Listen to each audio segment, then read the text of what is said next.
I sold my family farm for $10.5 million.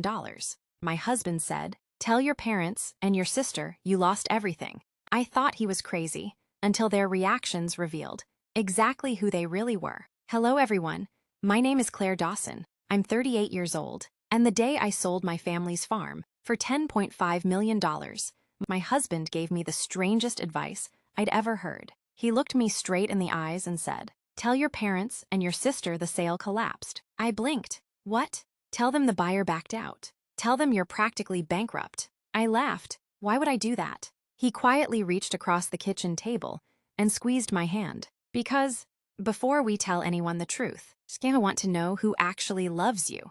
3 days later, I realized my husband had just saved us from the biggest mistake of our lives. Looking back, the farm was never just land. It was my grandfather's entire life. Nearly 400 acres, stretched across rolling hills in western Iowa. Cornfields, old oak trees, a weathered red barn, a farmhouse built by my great-grandfather. With his own hands, every fence post carried a memory. Every field had a story. As a little girl, I spent every summer there. Grandpa taught me how to drive an old tractor before I was tall enough to reach the pedals properly. He showed me how to recognize healthy soil, how to predict rain by watching the clouds, how to repair broken fences instead of replacing them. Whenever I asked why, he always smiled. Take care of what takes care of you. Those words stayed with me forever. When Grandpa passed away, everyone expected the farm to be sold immediately. Land prices had exploded. Developers had already made several offers. Instead, his will surprised everyone. He left the farm to me,